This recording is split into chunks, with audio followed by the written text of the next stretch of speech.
Ya chicos, va a comenzar la jornada de fisio. Se va a explicar la unidad 1, la unidad 9 y la unidad 11. Por mi parte yo voy a explicar toda la unidad 1. Mi disertación va a ser hasta las 4 p.m. La mayoría creo que son estudiantes de Williams, pero si hay estudiantes con el doctor Méndez, también pueden estar en estas clases y repasar. Tengo algunas preguntas de examen del doctor Williams. Y mi consejo es que también lean el cuestionario. ¿Cómo se llama este? El cuestionario del Guyton. Hay un cuestionario del Guyton que tiene preguntas cerradas. El año pasado su primer parcial fue puras preguntas cerradas, en las últimas 5 abiertas. Entonces, lean ese cuestionario del Guyton. Voy a ver si lo tengo en PDF, lo voy a buscar, creo que está en Booksmedic. Y se los paso, porque de ahí sacó preguntas. Sacó preguntas como tipo el porcentaje del magnesio y tipo los ARN, la transición génica, el glucocálix. La mayoría de las preguntas cerradas fueron de ese librito. Lo transcribió. Ya. Vamos a empezar con el capítulo 1. Ahorita subí las escaleras. Ya. El capítulo 1, su nombre concreto en sí es la organización funcional del cuerpo humano, el control del medio interno. ¿Qué se va a hablar acá? Sobre la homeostasis, sobre las células que contiene el cuerpo humano, sobre los sistemas de retroalimentación que hay, los positivos y los negativos. Entonces, en el capítulo 1 nos dice que la unidad básica del cuerpo es la célula. Estamos compuestos de células y hay diferentes tipos de células. Hay células sanguíneas, células del hígado, cada una con una función específica. No nos vamos a poner detallistas de que esto hace esto, que esto hace lo otro, pero tiene funciones concretas para cada órgano en sí, cada su clasificación. Además de células, tenemos microorganismos, que son las bacterias, que se encuentran en la piel, en la boca, en los intestinos, son nuestra flora comensal, que estos están en homeostasis con nuestro cuerpo, y en tal caso no estuviera en homeostasis, habría desequilibrio. ¿Qué quiere decir esto? Enfermedad. Hay varias enfermedades producidas por un desequilibrio de la microbiota, que son las que pueden llegar a dar Parkinson. Entonces, viven en armonía con nuestro organismo y nos aporta funciones como la síntesis de vitamina K, vitamina B12, etcétera, etcétera, etcétera.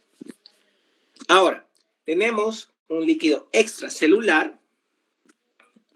Aquí pueden ver un líquido extracelular y un líquido intracelular. El líquido extracelular es también llamado el medio interno. Y con ese concepto en sí, debemos saber que la gran mayoría, la gran mayoría se encuentra dentro de las células, el líquido intracelular. Y una tercera parte en los espacios exteriores, que es el líquido extracelular. Y también se denomina el medio interno. Contiene oxígeno, glucosas, iones, etcétera, etcétera. Ahora, la homeostasis es el mantenimiento de un medio interno casi constante. Es el mantenimiento de las condiciones casi constantes del medio interno. Del medio interno, que es el medio interno, es el líquido extracelular. Están en condiciones casi constantes. ¿Y qué es la enfermedad? Es la ruptura de la homeostasis. Fisiopatología, eso no se lo aprende que se lo pregunte el doctor. Pero lo importante acá es que el aparato circulatorio circula el líquido extracelular, el medio interno circula en dos etapas. Una dentro de los vasos sanguíneos, que va a comprender las arterias y las venas, y otro entre los capilares. Aquí están los capilares. Aquí entre los capilares y los espacios también llamados espacios intercelulares, van a hacer difusión y van a mandar todos sus nutrientes, sus electrolitos, etcétera, etcétera, hacia las células para el espacio intercelular, para el líquido intracelular. Entre los capilares, aquí pueden ver lo que garantiza una difusión de casi cualquier sustancia, el capilar hacia la célula en pocos segundos. Ahora en el Guyton nos explica que cada aparato va a tener un origen de los nutrientes. Por ejemplo, el respiratorio va a captar oxígeno, el digestivo va a captar nutrientes, el locomotor nos va a captar nutrientes para permitirnos desplazarnos, y el cuerpo también tiene un mecanismo para eliminarlo. Eso lo van a aprender en bioquímica, que es el LACNIC. Entonces, el LACNIC. Entonces, también tiene para eliminar eliminación del dióxido de carbono por los pulmones, urea, ácido úrico por los riñones, y van a saber los valores de esto. Ácido úrico, 20 a 40 milímetros de mercurio. 20 a 40 miligramos sobre... No recuerdo también. La regulación de las funciones corporales va a ser por medio de un sistema nervioso, un sistema hormonal. En la anatomía ustedes han aprendido que los dos están en constante conexión. Y vamos a tener una porción aferente, un sistema nervioso central, una porción eferente motora. Como ustedes están estudiando la unidad 9 y 11, que es específicamente sobre el sistema nervioso, ustedes deben saber la diferencia de centrípeto y centrífugo. Ahorita no estoy con mi lápiz, pero esto yo les enseñé a mis alumnos de ISTO en verano. Es así. Entonces, tenemos eferente y aferente. Aferente. ¿Ya? Aferente. Ahí vamos a poner la T. Ok. Aferente, entra. Eferente, sale. Ahora, entre aferente y eferente, recordemos que lo que sale, ya se cambia, lo que sale es centrífugo, ¿ya? Centrífugo. Fugo. Y lo que entra es centrípeto. Todo correcto hasta ahí, ¿no? Ya vamos a utilizar aquí el resaltador en este tamaño y vamos a utilizar las últimas palabras para que nos acordemos. Centrípeto, entra. Centrífugo, sale. Y la primera letra acá, que es la A que entra, que es la última letra, ¿no? De entra, aferente, entra, sale, la última letra de la primera, eferente. La vamos a poner acá en el medio. ¿Qué palabras nos va a dar? Fuego. Y acá, peatón. Peatón. Entonces, facilísimo. Cuando nosotros escuchemos la palabra fuego, la letra del medio que es eferente. Ah, eferente sale. ¿Y fuego con qué está? Con centrífugo. Y cuando nosotros escuchemos la palabra peatón, la palabra del medio es A. A, aferente, entra. Entonces, ¿y petón de dónde sale? De centrípeto. ¿Qué quiere decir esto? Que centrífugo sale y es eferente, y centrípeto, peatón, entra. Y aquí es la peatón. Entonces, así ustedes se van a dar cuenta. Centrífugo sale y centrípeto entra. Fuego, fugo de centrífugo y la E de eferente, ¿qué quiere decir? Sale. Y peatón, la A de entra, centrípeto, quiere decir que entra. ¿Ya? Espero que se haya entendido, la verdad. Uy, ¿qué pasó acá? Ya. Espero que se haya entendido, porque ustedes esto lo van a ver más adelante cuando estén en la unidad del sistema nervioso. Entonces, tenemos una porción aferente, centrípeta, y una porción eferente, que es centrífugo, ¿ya?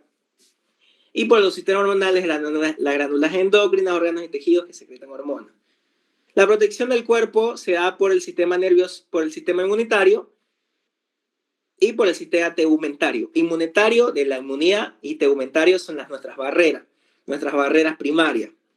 Y el sistema inmunitario, que estos, aquí como dicen, detectan a la célula por medio de los macrófagos, bla, bla, y lo destruyen y lo fagocitan.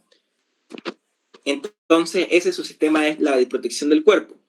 Ahora aquí nos muestra el libro unos mecanismos de control que lo van a ver mucho más adelante. El sistema de los vasoreceptores, el centro vasomotor, que es el bulbo raquídeo, y estos valores. Estos valores se lo tienen que aprender. El más importante de estos valores es el de magnesio, porque preguntó el año pasado con su primera pregunta. El de magnesio. Se lo voy a mostrar acá. A ver. Voy a dejar de compartir pantalla.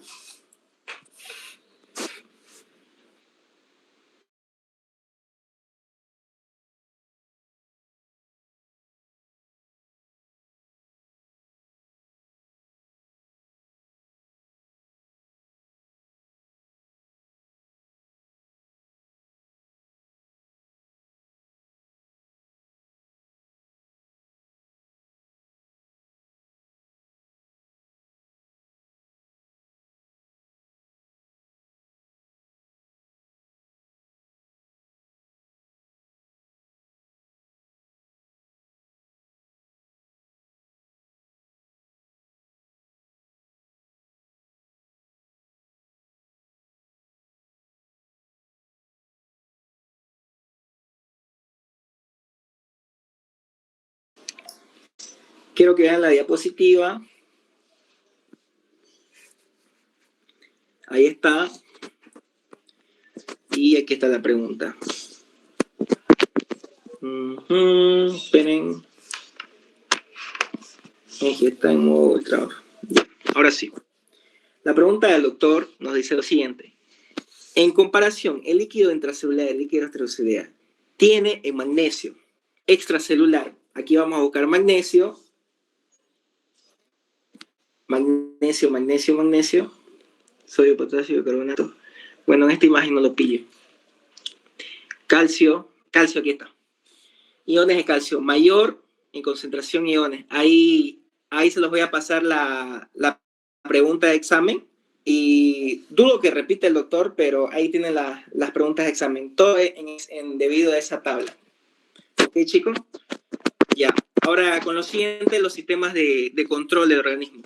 Debemos saber que tenemos una retroalimentación negativa y una retroalimentación positiva. Este cuadro se lo voy a explicar sin leer tantos textos. La retroalimentación positiva, más que todo, se da cuando se aumenta y, por ejemplo, cuando se aumenta o se disminuye, mantiene los niveles normales.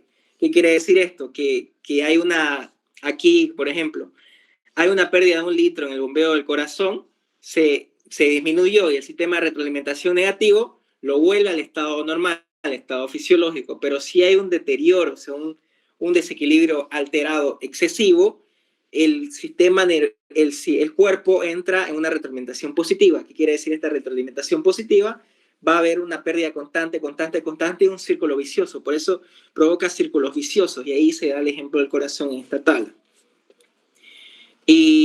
Pero también este círculo vicioso puede ser positivo en los partos para que hayan las contracciones uterinas y estas contracciones uterinas sean suficientes para que salga el bebé.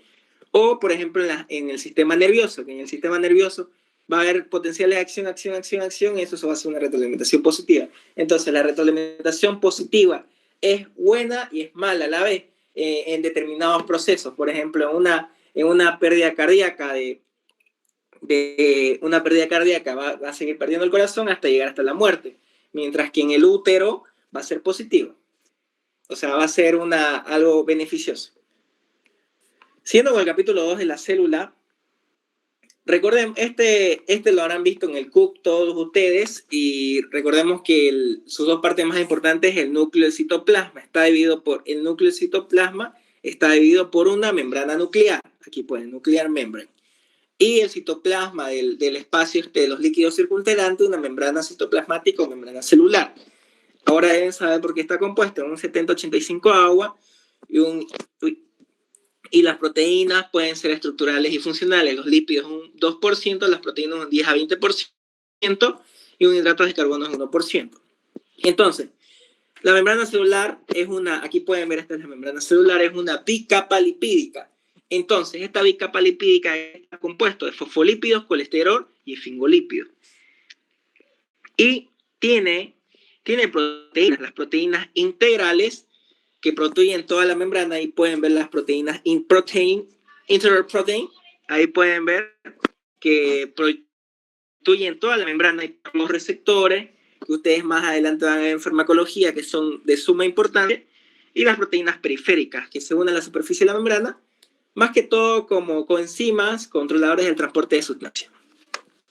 Ahora, aquí la glucocálix, que es una pregunta de examen del doctor, brinda funciones como proporcionar carga inactiva, actuar como receptor y participar en las reacciones inmunitarias. Y la pregunta del doctor nos dice, nos da unos ejemplos y siempre una estudiante que pasó con el doctor Williams, o sea, en su primer parcial de las preguntas, de la cerrada, pone inciso A, inciso B, o sea, pone un inciso que sea dos incisos. Y en su clase había dicho el doctor que solo hay una respuesta. Entonces, descártenla esas preguntas que se refieren a dos incisos. Los citoplasmas y sus orgánulos. En el citoplasma tenemos al citosol, donde están las proteínas, electrolíticos, etcétera, etcétera. Son todos esos materiales que sirven para que se tenga el mecanismo de vida la célula. Y está compuesto y tienes varios orgánulos, entre ellos los 5 más importantes, el retículo endoplasmático, que puede ser rugoso y liso. Aquí pueden ver el retículo endoplasmático, uno es el rugoso, otro es el liso. Justamente no tengo mi lápiz para poder mostrar, para poder dibujárselo, pero este retículo endoplasmático rugoso va a tener ribosomas. ¿Para qué va a ser los ribosomas? Para la síntesis de proteína. El retículo endoplásmico, propiamente dicho, son estructuras tubulares. El rugoso, proteína. El liso, síntesis de lípidos. ¿Ya? Y el aparato de Golgi, más que todo, es como un sistema que permite a las vesículas de transporte pasárselo ahí y para que lo procese para formar lisosomas, vesículas secretoras. Y los lisosomas constituyen el aparato digestivo intracelular. Y ahí por medio entre ellos van a tener enzimas, como pueden ser las hidrolasas, que van a destruir estructuras celulares dañadas. Pero exosomas, más que todo, es el sistema de defensa para los eros, para las especies reactivas de oxígeno. Por eso están las oxidasas, la catalasa, y eso se combina con el oxígeno para... Ustedes lo habrán avanzado en pato en el primer tema. La mitocondria. La mitocondria tiene una membrana externa y una membrana interna. Y pueden ver, tiene forma de bota de zapato, bota de pie de zapato, así. Entre la membrana interna está la matriz mitocondrial, que ahí es donde se obtiene la energía. El núcleo de la célula. Veamos que este núcleo contiene grandes cantidades de ADN, se determina la cantidad característica de proteínas, ya que por ahí, por dentro, va a ser el sistema de transcripción del ADN del genoma humano. El nucleolo, acumulación de simples cantidades de ARN y proteína. Ahora, a todo esto, bueno, aquí también tenemos los citoesqueletos, lo habrán visto en histología en su primer tema. Tenemos los microtúbulos, los túbulos intermedios, los microfilamentos. Los microfilamentos, recuérdense que ayudan a formar el citoesqueleto. Y los túbulos, aquí pueden ver, los microtúbulos actúan como el citoesqueleto. Y los microfilamentos de actina actúan como un soporte elástico para la membrana celular. Y los filamentos intermedios son cuerdas resistentes que se coordinan con los microtúbulos. Prácticamente los ayuda para que se conecten entre los dos. Eso lo habrán visto en el ROS. Esto es de mucha importancia. Hay preguntas de esto. Se lo voy a mandar al grupo mejor. La endocitosis es la digestión por parte de la célula.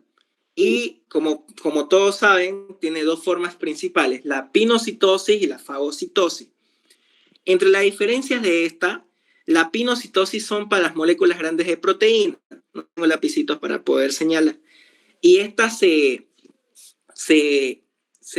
invaginan. Invaginan quiere decir que se meten para adentro. Y en el libro muestra detalladamente todo ese proceso, pero prácticamente tiene lactina y mucina que lo ayudan a cerrarlo, y aquí se secretan las enzimas para que lo hidrolicen. Ahora las fagocitosis son las que hacen las células inmunitarias, como el macrófago, que estas se evaginan, se van hacia afuera. Pueden ver acá. Y estas hidrolizan, o sea, las enzimas, ¿no? Las bacterias, las células, por las porciones del tejido general. Son los macrófagos que lo realizan y se vaginan.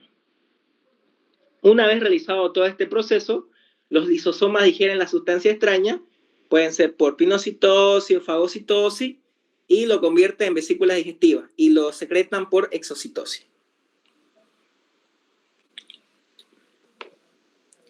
Bueno, esto igual es pregunta de examen. Es prácticamente el proceso mediante el cual toda la formación por medio de las vesículas en transporte para la síntesis de proteínas. Uy, se cambia esto. Y esto no van a preguntar. Se lo voy a mandar, mejor se lo voy mandando las P's al grupo.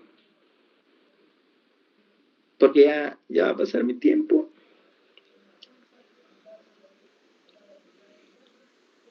Pum, pum, pum, pum, pum. Ya se los mandé al grupo.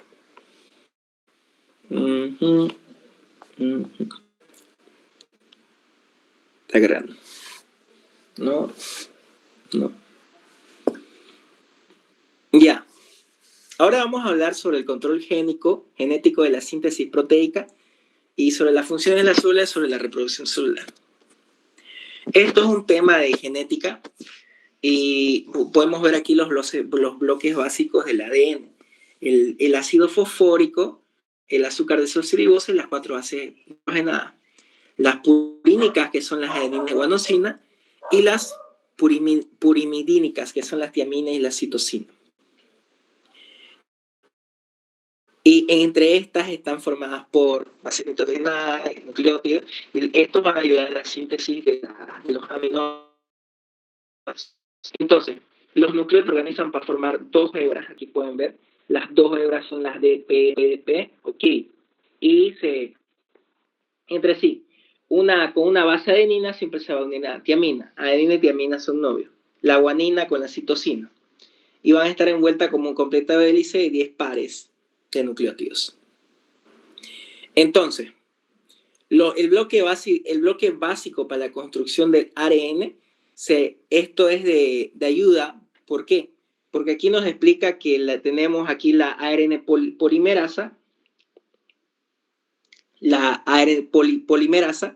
que esto lo va a separar para que ya no sean 2 hebras y solo sea una hebra.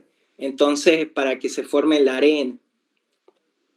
Tipos de ARN son muy importantes, chicos. ¿Por qué? Porque esto es pregunta de examen del doctor. Lo sacó del cuestionario del Guyton, los bancos de preguntas del Guyton que tienen 3 libros. Hay el tratado, el compendio y su cuestionario. Estudien el cuestionario, se lo voy a pasar por PDF. Los tipos de ARN se lo tienen que aprender de memoria, sí o sí. El ARN mensajero, sobre todo, que se encuentra en suspensión en el citoplasma, transporta el código genético al citoplasma en forma de codones. El ARN de transferencia, el microARN. Entre ustedes que se tienen que aprender es el ARN mensajero y también el ARN de transferencia. Que el ARN de transferencia transporta un tipo específico de aminoácidos, los ribosomas, donde se van formando moléculas proteicas. Después de esto, aquí podemos ver el código genético, o sea, de cómo se va informando, y la regulación génica. No, pero esto no pregunta. El Gaito tiene una hoja entera, no pregunta. Ahora, para que una célula se haga mitosis, el ADN se tiene que duplicar. Entonces se va a replicar. Y aquí podemos ver todo el sistema, que se lo voy a explicar, que se compone por la formación de la horquilla de la replicación, que gracias a la enzima ADN helicasa, como pueden ver, rompe los enlaces y lo divide en 2, y luego va a tener la enzima ADN ligasa con los fragmentos de Akazaki, se va a encargar de unirlos para formar una única cadena. Aquí pueden ver la única cadena, acá y acá, y estos van a ser, aquí pueden ver que van a ser dos líneas genéticas, y gracias a eso van a realizar el primer paso, que es la duplicación, y vamos a explicar después la mitosis. que tenemos aquí la profase, la prometafase, la metafase, la anafase, la telofase, que se lo deben aprender para su examen igual de tal manera, porque es preguntado, ya se lo mandé creo ahorita al grupo, y ya se va a acabar mi tiempo, estoy en contrarreloj con el tiempo. Pero aquí va a estar la mitosis, que ya se lo habrán repasado en Embry el año pasado, ya se lo deben saber, y la enzima telomerasa, que es muy importante para la prevención del cáncer, porque esta enzima corta los extremos. Esto no pregunta. Eso sería todo, chicos. Se lo paso al siguiente.